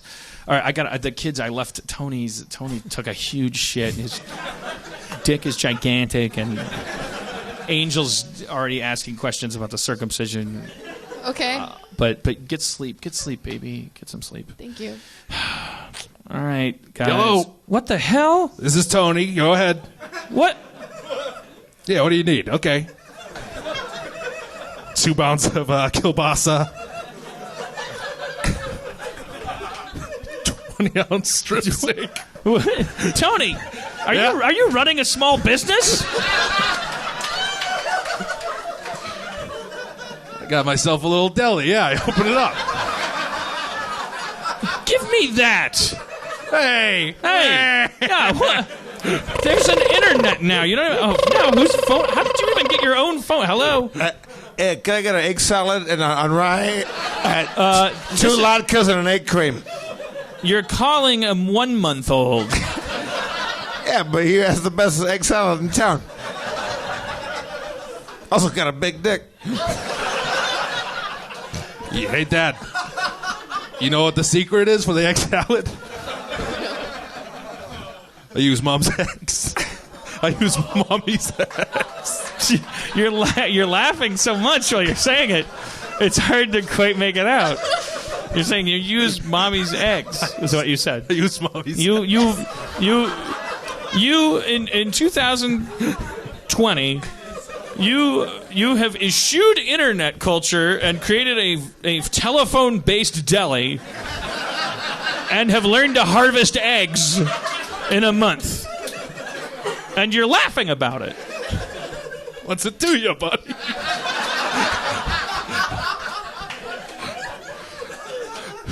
Angel, are you all right? Have you shit your pants? The doctor said one of us was special and one of us would be kind of an asshole. And I'm starting to wonder, maybe Tony's the one who's special, and maybe I'm the one who's kind of an asshole. No, that's what special people always think. You're going to be like me. You're going to be a writer. Hello? Dr. Schwartzman here. Angel Baby is he's the asshole.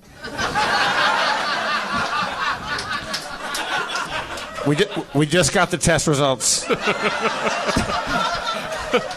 So I gotta go. Oh shit! My sandwich is here. Did you order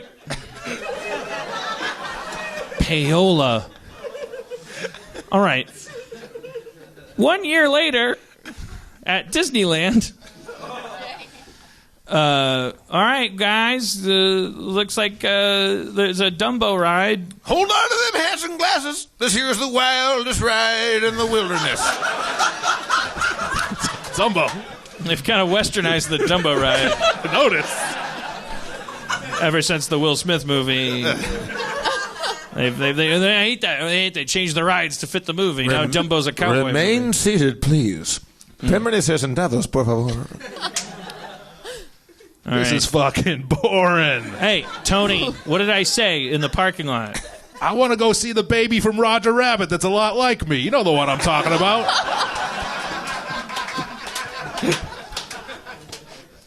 Just be quiet and watch the show that we're in or the ride that we're on. What are you going to say, Angel, you dumb asshole? Tony told me that the real Splash Mountain is what happens to girls' pussies when he's around. Tony, what are you, a Comedy Central writer? You're 1 year old. Hey, he's going to learn it sooner or later, you know what I mean? Lauren, Yes? can I see you for a moment? Kids, stay here. Eat your cotton candy. Lauren, Yes? what if we left them? What if we just left Tony? You know, just imagine you and me and baby Angel. Just Venice Beach. Could get a trailer. There'd be like one of those oscillating fans. Tempting.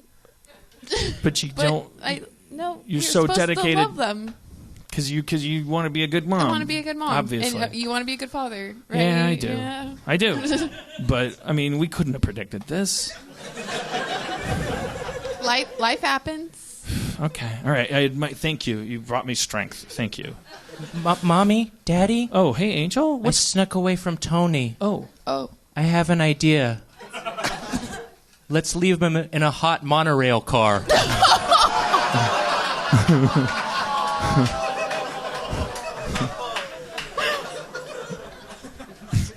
Hey, what's going on over here? Nothing. Well, nothing. let's put a pin in that, and let's all take the monorail to a different area of the park. Yeah. Let's go to the vault. I want to see some of that anti-Jew stuff that Disney loves. You bet. As long as the monorail takes us there. 2 tickets, please. 3 and two juniors. Welcome to Anti-Semitic Town. Yeah, that's what I'm talking about. I can't believe this exists still. All right. Well, here we are. Hey, Tony, I think Daddy left his iPad mini under a seat up there toward the front of the car, about 90 yards from the door. Oh, I got you. Hold on a second. Let me see here. Come on. Lauren, let's go. No. Hey, there's no fucking iPad under here. Monorail now leaving. Doors locked. Lauren! Lauren!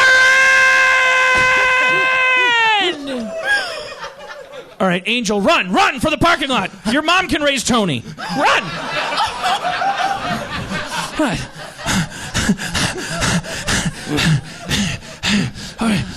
Keys. God damn it, keys! I only have baby keys. I gotta. Hold on. Daddy's gotta make a phone call. Angel, get in the back. Strap yourself in. Okay. Hello, 911. Something happened. Disneyland, and my wife and my kid are on a monorail, and. This sounds like a bad performance, sir. Did you kill your wife and child? No, they're alive. Go find them. God damn it! The fuck. I don't even know what. Angel, you and I. Shit. Fuck. Hey, let me out. Hey, do you know how fast you were going, sir? Zero. I was parked in the. We're in the Buzz Lightyear lot. All right, on you go. What? Shit, I thought they were... Okay, let's get out of here. Let's get out of here. Giraffe section? What the hell? We gotta... Oh, God damn it. Oh, fuck. Do you know how fast you're going? Like 12... Correct. On you go.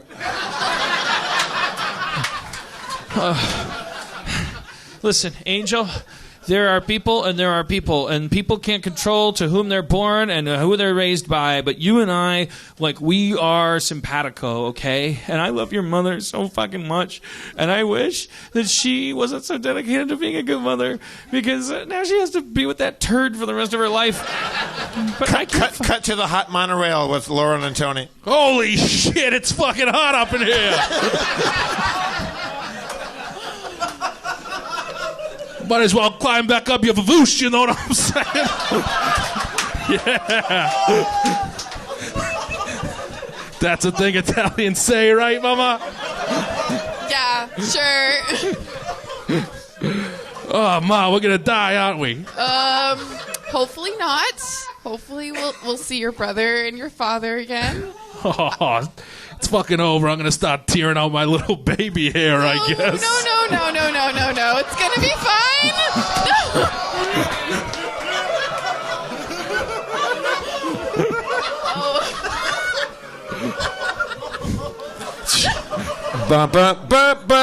CBS News. A mother and a child are trapped in a hot monorail between Disney and downtown Disney. The baby seems to be from New York for some reason. Pretty salty. Meanwhile, in the basement of the Pentagon, we close in on a hissing cryogenic chamber until, as the camera reaches the latches, they pop open. A familiar man leans forward, gasping for air. Someone needs help. It's Walt Disney. Mr. Disney, we told you that you wouldn't wake up until the year 2038. Well, that's where I second-guessed you, see? I designed my cryogenic chamber to also react to to scenarios of peril at my own Disney World. So are you aware that we have a hot monorail crisis going on? Corporal, I can't hear you over the sound of me strapping on this jetpack. Disney away!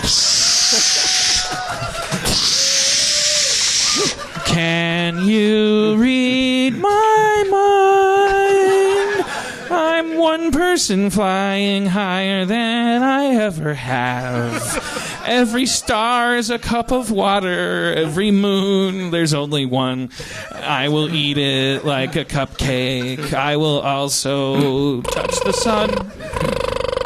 Hello? Hello, it's Walt Disney? Yes. It's your lawyers. Why did you create Anti-Semitic Town in Disneyland? Oh, is that still going? Yeah. Oh, for criminy, jeez. I'll take care of it. Jarvis! Yes, sir. Take target the monorail. Right away.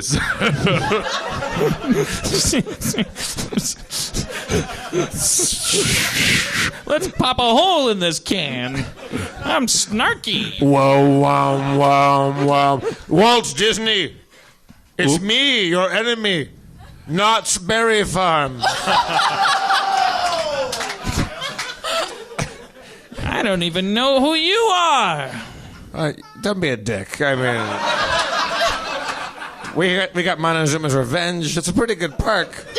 Nope. Yes, I've heated up your monorails to almost unbearable temperatures.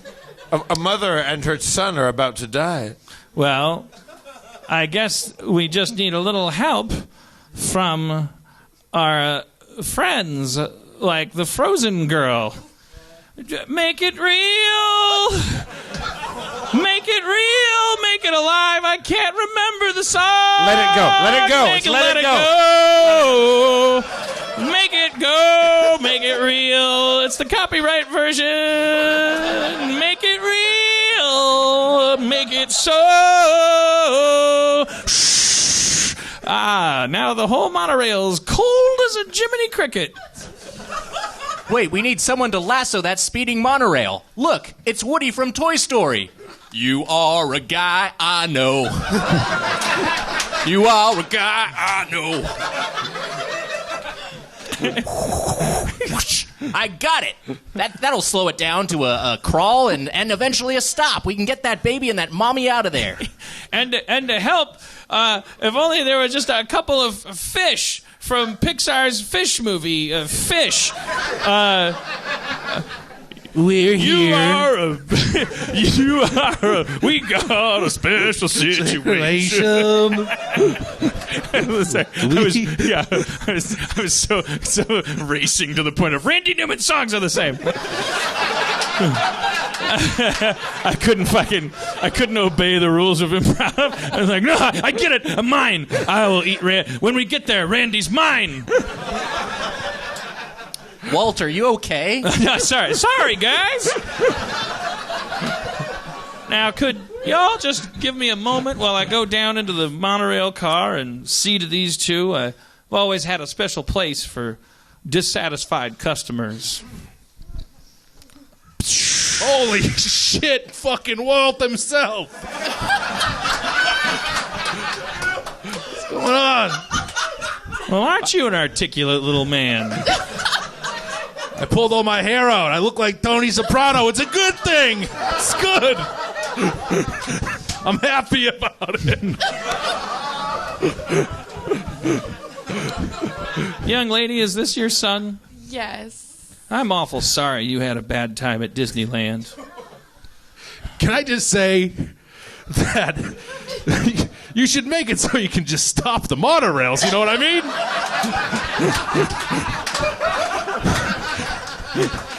They also said you should make it so Anti-Semitic Town doesn't happen. I can't control everything. Those fucks. You need some of that stuff. You know what I mean? You can't problemize everything.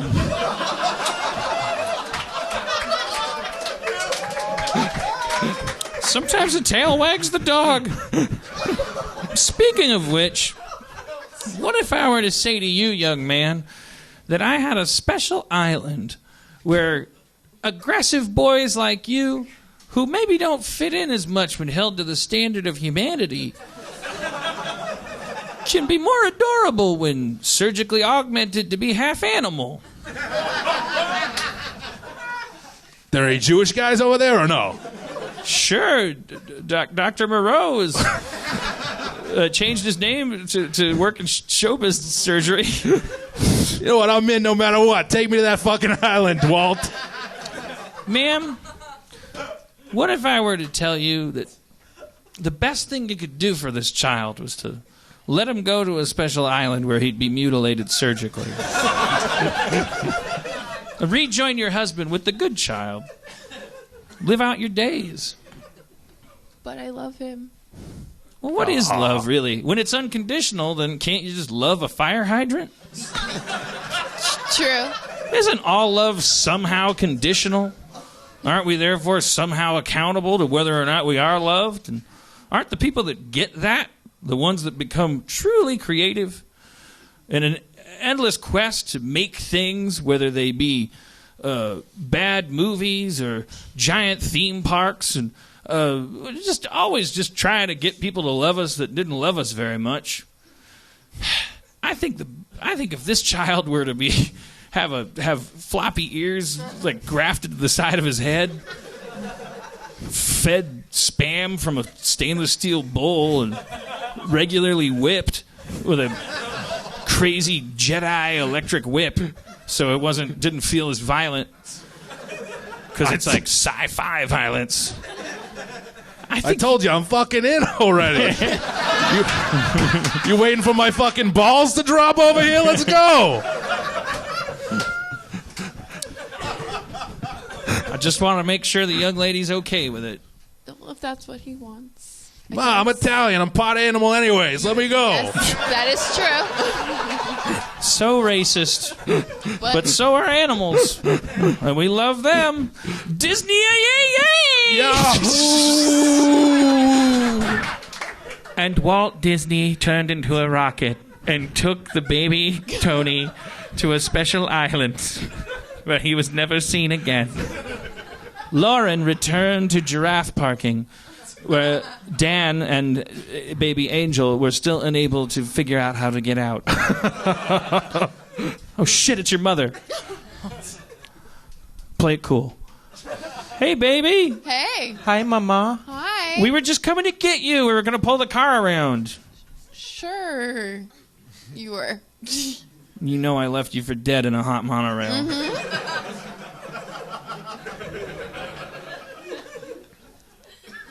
I guess for all our effort, we're just all a big pile of whatever happened to us. Sure. Tony's gone. I noticed. Disney. Are you stoked? I let him be what he wanted to be. Nice. Yeah. Dead or just missing? Apparently, he's going to an island. He's going to be a half animal. I love it. But what of his thriving deli business?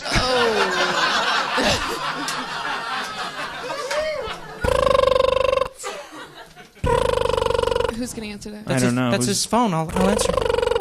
Hey, Hello? I ordered pastrami like fucking 4 days ago. Where's my goddamn sandwich? Where? You reached a baby. Click. Now that's a Mother's Day. Yay! You're the best there is. Nothing's going to be the best. Mother puts her favorite on the moment when you're on the top of the Mother's Day. Panavision. Oh, is it good? That was good. I think we got to the... Let's thank Lauren, everybody. Lauren. Thank you, Lauren, for sharing your pain. We fucking did it. We solved Mother's Day. We fixed Mother's Day. Right? Didn't we? Yeah. No. I mean, No, were you traumatized? I mean, I think we made it worse, didn't we? You're lonelier now than you were when you came up. no. Here's I love this place. here's what the Doughboys are. Here's some shitty advice from us. Tomorrow can be your Mother's Day. Bring her over some dinner or something, and you can patch it all up tomorrow if That's you'd what like. I was planning. It doesn't. The holiday doesn't matter, and bring her something to eat, and you guys will work it out, right? She seems like the type of mom that'll be like, "Is this a secret Mother's Day?"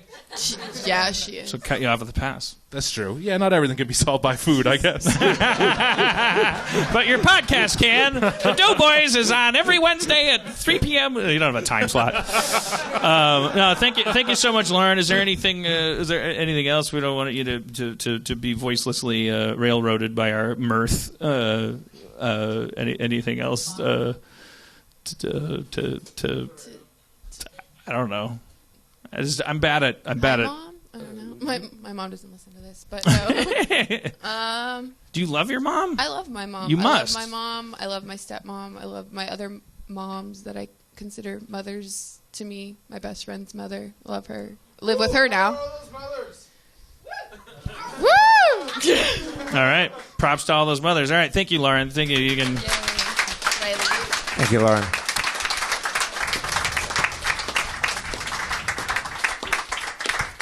So she does have a lot of moms. So her mom is like getting boxed out.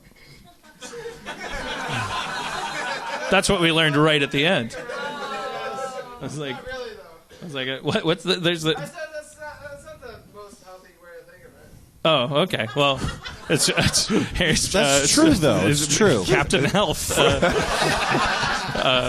Foster Brooks is here. That is not the most healthy way to think about it, or the most healthy way to say what you said, because it sounds like you've. Okay, never mind. All right. No. I wasn't gonna. Now, Dan, will you call Mom or no? Only I a text? texted her. For God's sakes, we like it that way. That's it. We got it. We got it. She wouldn't like a call better than a text. Ugh, fart on you. I texted her. What did she say? Did she text you back? Yeah. What did she say? She said, I don't know. She. Great.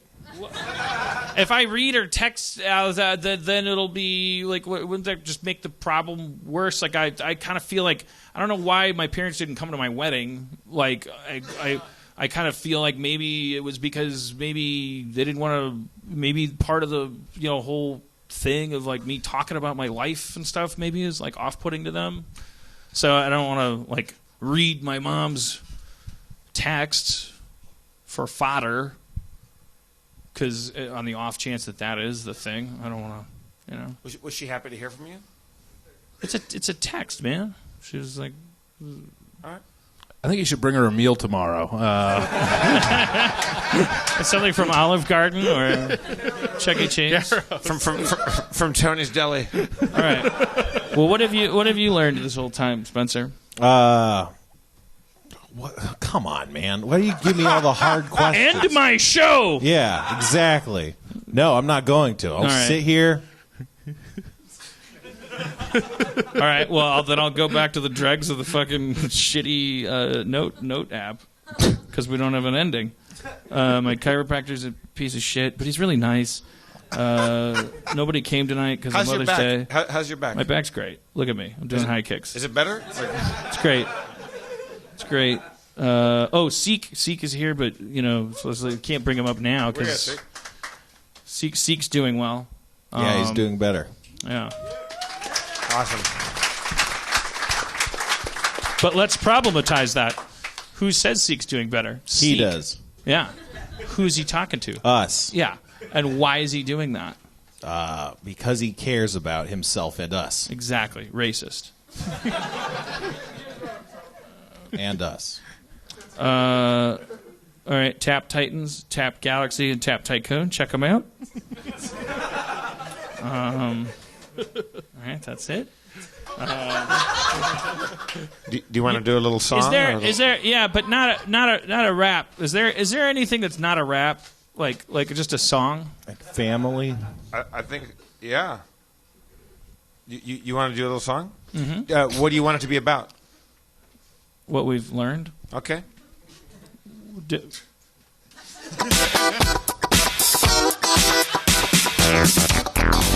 No, come on. And what if I had said potatoes? Would you have played something else? I want it to be about potatoes.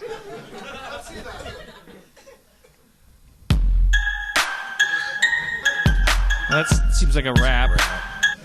Okay, but that doesn't have to be. All right, I won't. Okay, yeah. Oh, here it is. Yeah. Yeah. There we go. Yeah. This is called What Have We Learned by Dan Harmon and the Doughboys. What have we learned? All right. Yeah.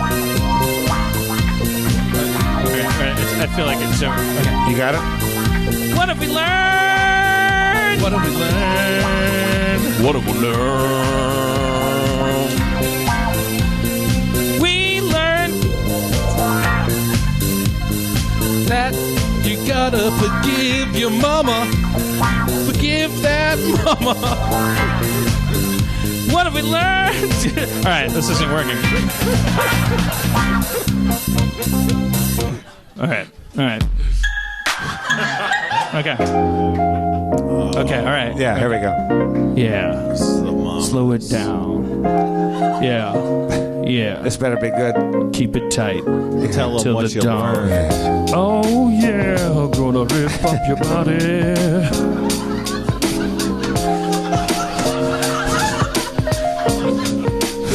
I'm gonna rip up your body. Sorry about that. From the break of dawn till the avenue, till the street comes through and keeps going through the Lincoln Tunnel to the top of the tower. Gonna lay your body down hour after hour. Gonna go to 2nd Street in Lincoln Park. Gonna fuck your body till the day gets dark. Gonna put my penis inside of you, and when I'm done with it, you'll think I'm through, 'cause I'll declare it. I'll say I'm all done, and you'll say, oh, I think we won, 'cause you've got that spirit. You're a team player. I fucked your mama like I was a dragon slayer. Doughboys. This song goes out to all the mums out there. And all the dads, too.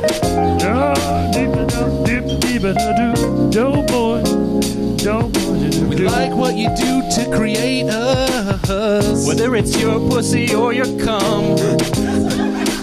Mix them on up. Daddy shoot into mommy's little slit in the baby comes out 9 months later. And then we praise you on one day in May. But don't forget about that day in June.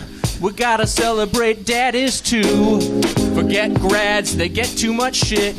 Oh yeah, daddies, that is it. So mama, get down on your knees. Sit down, daddy fly, do what you please, yeah. I'm talking a Father's Day blowjob. Give a daddy a Father's Day blowjob. Father's Day. If you love your kids, you're gonna suck our dad's dick.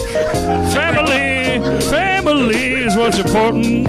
That's a takeaway. Family till the end of the day. Got a family. That's Harmontown, everybody. Thank you for coming. So for the Doughboys, Nick and Mitch, Spencer Crittenden, Lauren, thank you for coming up and joining us. I'm Jeff Davis. Let's hear it for your mayor, Dan Harmon, everybody.